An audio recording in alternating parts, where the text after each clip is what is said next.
Number 10, Cyclops. Cyclops might be Marvel's most love him, hate him mutant, and honestly, both sides have receipts. Depending on who you ask, he's either the disciplined leader who kept mutant kind alive, or the guy who turned into a laser-eyed dictator with daddy issues. His downfall didn't happen overnight.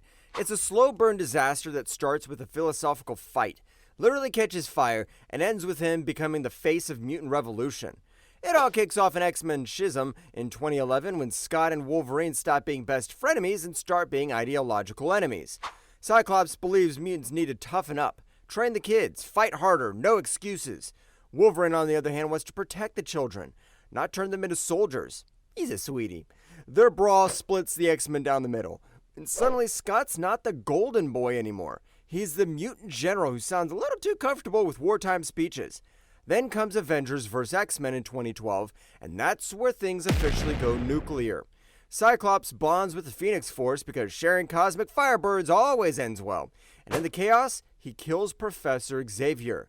Yes, the Professor X on panel. It's the mutant version of patricide, and fans never really forgave him. I didn't forgive him. To a lot of us, that's the moment he stopped being a hero and started being the guy your mom warns you about in ethics class. After that, Scott leans fully into his mutant revolutionary phase. In 2013's Uncanny X-Men, he runs secret teams, approves shady missions, and acts generally like he's auditioning to be Magneto's intern with a side of Vladimir Putin. What I think makes it worse is how the comics themselves frame him. Every screw-up somehow lands on Cyclops' shoulders, even when other mutants do worse. Fans noticed, and the internet made sure everyone heard about it. So yeah, Cyclops' reputation didn't tank because of one bad day. It was years of messy leadership calls, moral gray zones, and a cosmic bird drama. To some, he's the tragic leader mutants needed. To others, he's the reason the X-Men need better HR.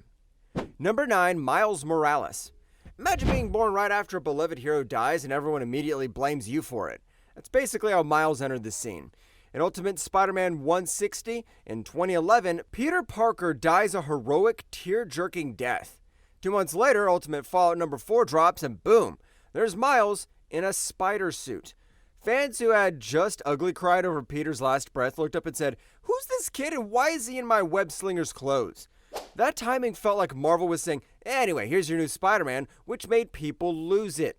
Then came the diversity wars. Marvel hyped Miles as a milestone for representation. Black, Puerto Rican, smart, funny, heroic, which honestly should have been a win.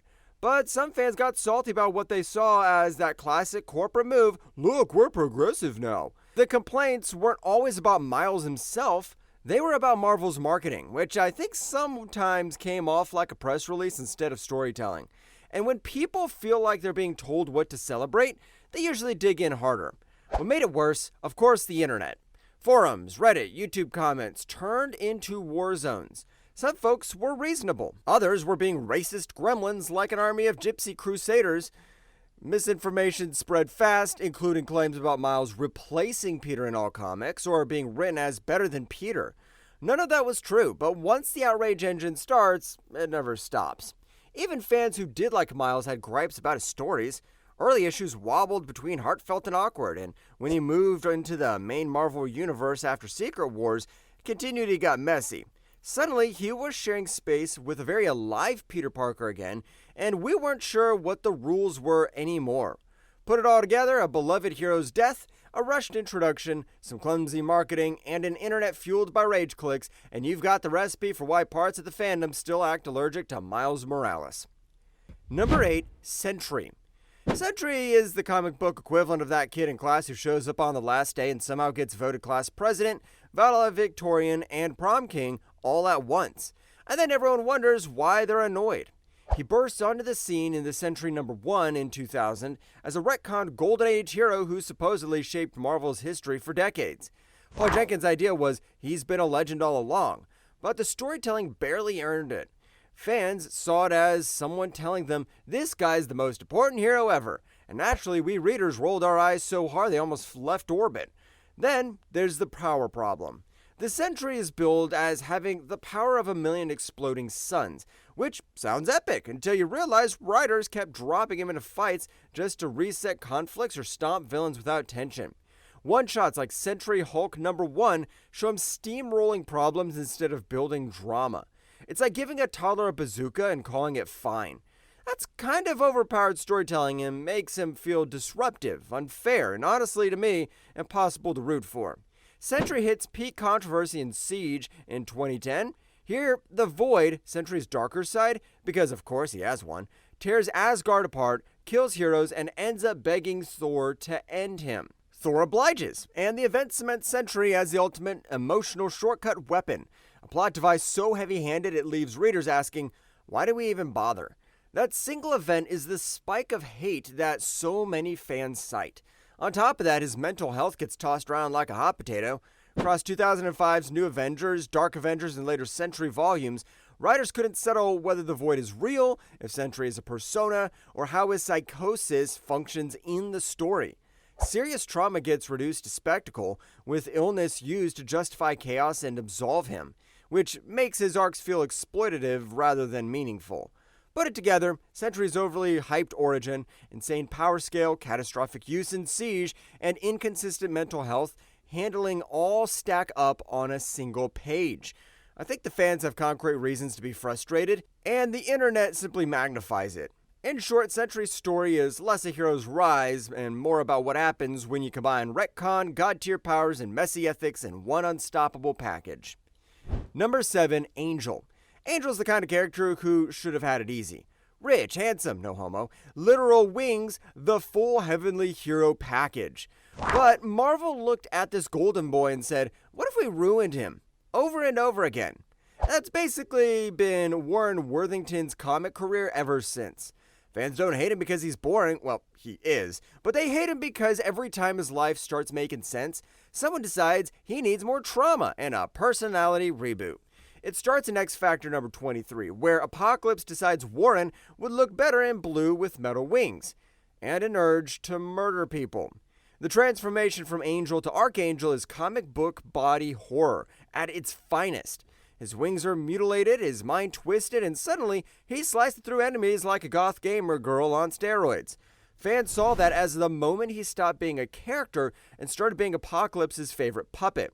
Then there's the soap opera nightmare involving Cameron Hodge and Candy Southern.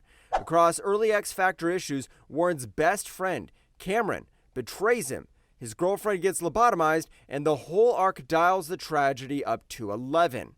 It's dramatic, sure, but a lot of us felt like Marvel kept reusing that pain as a free pass for whatever violent thing Archangel did next. Fast forward to Uncanny X-Force number 11, the Dark Angel saga, Warren becomes a near god who plans to wipe out and restart the world. I think it's definitely ambitious storytelling, but a lot of readers saw it as the final straw that the tragic winged boy had officially turned into a full-blown apocalypse event in one man's body. What makes it even worse is how writers kept undoing it all. Deaths, rebirths, clones, amnesia. Warren's gone through more resets than Lazarus of Bethany. Each resurrection made his tragedy feel cheaper, like the emotional equivalent of previously on Trauma. So yeah, fans' frustration isn't random, it's exhaustion. Between the mutilation, melodrama, and endless retcons, Angel stopped feeling like a fallen hero and started feeling like Marvel's favorite lab experiment. Beautiful, broken, and completely overused. Number 6, Riri Williams. Riri Williams didn't ask to inherit Tony Stark's drama, but Marvel basically dropped her into his suit, handed her his job, and said, good luck, kid. That's how you end up with what I think is one of the most heated fan reactions in modern comics, with a mix of messy storytelling, legacy pressure, and way too much internet noise. Her debut in Invincible Iron Man number 7 in 2016 should have been a quiet flex. 15-year-old MIT genius building her own Iron Man armor out of spare parts. Instead, it turned into chaos. The reveal happens at the end of the issue, like Marvel snuck her in while everyone was looking the other way. Then, before readers even adjusted, Civil War II hits. Tony Stark bows out, and Riri suddenly becomes the new face of the Iron Legacy. Fans didn't see a passing of the torch. They saw someone walk in mid-scene and grab it off that floor. On top of that, Riri got hit with the dreaded Mary Sue label, which is how you know things are not looking good. She built a functional Iron Man suit as a teen, flew it, and nailed heroism right out of the gate. For some readers, including me, it felt too smooth. No learning curve, no heartbreak, no mistakes. Even her supporters admittedly her early writing by Brian Michael Bendis made her sound a little too perfect. Basically like Tony's personality got copy-pasted into a 15-year-old prodigy with better grades and gender swap. What made it worse was the backlash snowball online. The usual corner of the internet crawled out of the forced diversity rants, twisting normal story complaints into ugly racist noise. Riri became less a character and more a culture war headline. Later runs, especially Eve Ewing's Ironheart in 2018, gave her heart, humor, and growth, basically everything the early stories rushed past. But by then, the replacement narrative had stuck. So yeah, the hate isn't random. It started with one surprise debut, got worse with a rushed hero handoff, and exploded thanks to bad writing, timing, and bad faith internet drama. Riri Williams didn't fail the fans. Marvel just made her fight legacy baggage before she even graduated high school. Number 5, Captain Marvel. Carol Danvers has been everything. Soldier, superhero, space goddess, and, depending on the writer, the most loved or most hated woman in Marvel. Her story isn't a smooth flight path. It's more like a jet that keeps stalling midair, getting rebuilt, and then crashing into another crossover event. Fans don't dislike her for existing. They're tired because the comics kept yanking her identity, power level, and morality around like someone's daughter at a club. Her saga starts in Marvel's Superheroes number 13 in 1968, and Captain Marvel number 18 in 1969, where she's an Air Force officer who accidentally absorbs alien energy and becomes half Kree, eventually becoming Miss Marvel. Cool start, right? Except every time she settles into a role, the comics throw her into another identity crisis. By 1982's Uncanny X-Men number 164, she upgrades into binary. Glowing, cosmic, and basically untouchable. Suddenly, her power level jumps from punch robots to punch stars. That inconsistency became a long-running headache for writers and readers alike, because it's hard to write tension when your hero can nuke a sun before breakfast. Then in 2012, Marvel decides to relaunch her as the Captain Marvel in Avenging Spider-Man number 9. It's meant to be empowering, with a new costume, new branding, new era, but it also rewired decades of continuity. Some fans celebrated. Others acted like she stole someone's parking spot in the comic history. The editorial push to make her the face of Marvel split the fanbase, and that divide hasn't healed since. And then came 2016 Civil War II. Carol goes full Minority Report and starts arresting people for crimes they haven't committed yet. It was meant to show tough leadership, but for fans, we saw it as authoritarian nonsense. The event turned her into the villain in her own story, and that image stuck like your ex's memories. Add decades of retcons, name swaps, and emotional resets, and it's no surprise we readers got fatigued. Carol's not hated because she's complex, she's hated because Marvel keeps hitting the reset button. Every time she soars, the comic yanks her wings off mid-flight. Number 4, Quicksilver. Quicksilver is the definition of main character energy with zero self-awareness. He's fast, proud, and consistently switching sides like someone's speedrunning bad life choices. Fans don't hate Pietro Maximoff because he's flawed. They hate him because the comics kept showing those flaws in 4K over and over again. His whole history feels like watching someone hit replay on a bad decision montage. It's that bad. He starts off in X-Men number 4 in 1964 as a villain with his sister Wanda under Magneto's wing, then jumps ship to join the Avengers in Avengers number 16 in 1965. I'm not gonna lie, it's kind of an early red flag that the guy changes teams faster than Ariana Grande changes boyfriends. And that I'm good now, probably, energy becomes his entire character blueprint for decades, and writers kept milking it whenever they need drama or betrayal. So, I guess that's convenient. Then comes 2005's House of M, where his desperation to fix things blows up mutant kind's entire population. The follow-up, Son of M, doubles down. Pietro steals Terrigen crystals, experiments on himself, and kidnaps his own daughter, Luna. To me, it's pure train wreck in comic form. Fans point to these issues because they show him at his worst. Selfish, reckless, and convinced he's the hero even as everything catches fire around him. What makes it worse is how the Aftermath brands him as the guy who broke mutant kind. Even when other characters forgive him, the fandom rarely does. Like, yeah, in your dreams, buddy. Every time he shows up in a new book, readers still remember that one storyline like an ex bringing up old drama. Then Marvel couldn't resist shaking things up again because by changing his parentage every few years. Is Magneto his dad? Is he adopted? A lab experiment? It depends on what decade you're reading. Those endless retcons make his whole identity feel unstable, like his backstory's running on shuffle mode. Add in his constant attitude, which is impatient, arrogant, occasionally unbearable, and you've got a character people struggle to root for. Pietro's story is a mix of bad decisions, broken trust, and messy rewrites.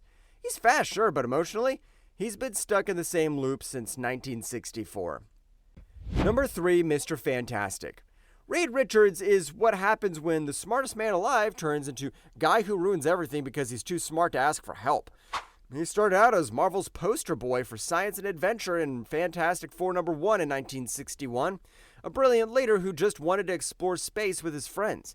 But somewhere along the way, Reed's curiosity took a sharp left into the territory of maybe ethics are optional if the math checks out. Fans haven't stopped side-eyeing him since.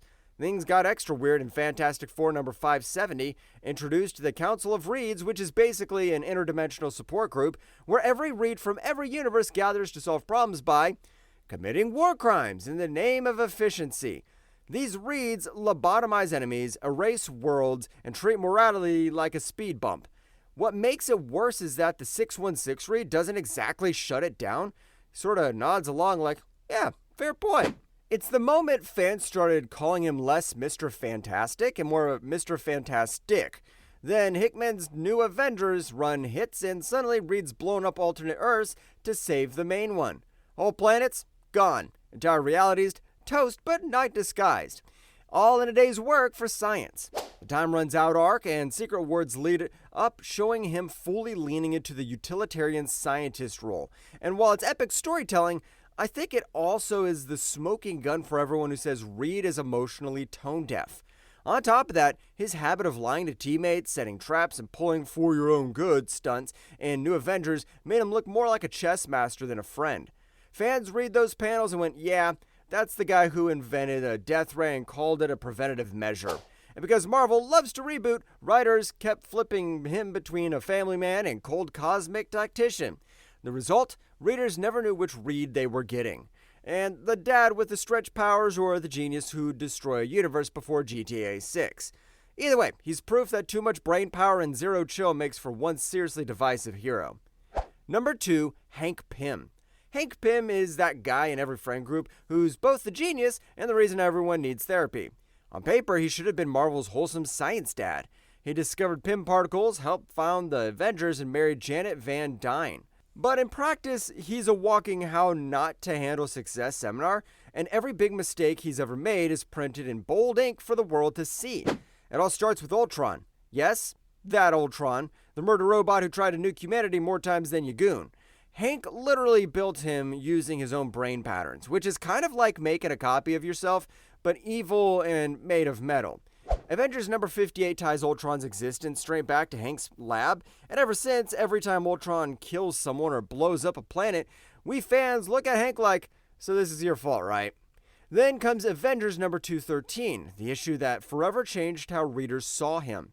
In one infamous panel, Yellow Jacket strikes Janet. It's a moment that Marvel has tried to contextualize, retcon, and revisit for decades, but fans never forgot. For many, that single act overshadowed everything he's done. What's crazy to me is that it's not rumor or headcanon. It's literally there, on the page, and it's haunted him ever since. On top of that, the man has changed superhero names more times than Lamine Yamal changed his hairstyle. We got Ant-Man, Giant Man, Goliath, Yellow Jacket. Like, pick a mood, Hank.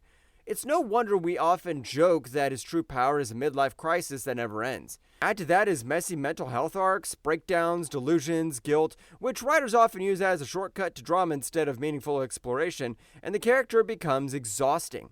Even when he's trying to save the day, his inventions keep causing new disasters. The guy's science saves the world on Monday and endangers it on Tuesday. That mix of genius and catastrophe makes Hank Pym one of Marvel's most complicated characters and one of the hardest to forgive, no matter how many times he tries to shrink away from his past. Number 1, Iron Man. Tony Stark's the kind of guy who'd save the world in the morning and get roasted for it by dinner. In the movies, he's a charming genius with daddy issues and snark for days. In the comics, he's a walking morality debate with a billion-dollar ego and a trail of bad decisions that fan can literally cite issue by issue. It all starts with Tales of Suspense number 39 in 1963, where Tony debuts as a weapons designer who gets kidnapped and built a suit to escape. Cool origin, except it also makes him a literal war profiteer. That's the root of every billionaire villain meme thrown his way. Even when he's saving people, readers never really forget he made his fortune off of missiles. It's a moral stain that follows him like your nephew that never leaves even when you tell him playtime's over. Then there's Demon in a Bottle, which is what I think is one of Marvel's best stories and also Tony's biggest drama dump. It handled alcoholism head on and made him painfully human. But later runs kept dragging that wound back up for drama without letting it heal, turning addiction into a storytelling yo-yo. We love the original, but we're tired of watching Marvel reopen the same bottle. And then Civil War. Tony's the guy pushing superhero registration, locking up friends, and basically turning into Marvel's tech cop. On top of that, he does it with total confidence, which made us readers despise him even more. For many, that was the day Tony Stark officially became that guy at the Avengers meeting. But what really tipped him over was 2005's Extremis and 2014's Superior Iron Man. Extremis turned him into a transhumanist superhero who could literally upgrade himself like an app. Then Superior Iron Man made him straight up sociopathic, selling addictive tech to civilians. It's wild.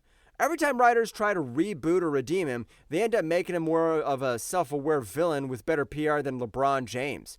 That's why fans don't just roll their eyes at Tony Stark. They've got citations, receipts, and issue numbers ready. The guy's genius might save humanity, but his comic history keeps reminding readers why they'd never trust him with anything. Period. That's it for this one. If you liked the video, hit that like button, subscribe for more, and ring the bell so you never miss a drop. Craving more stories from comics, movies, and beyond? Check out this video right here. Cheers and see you in the next one.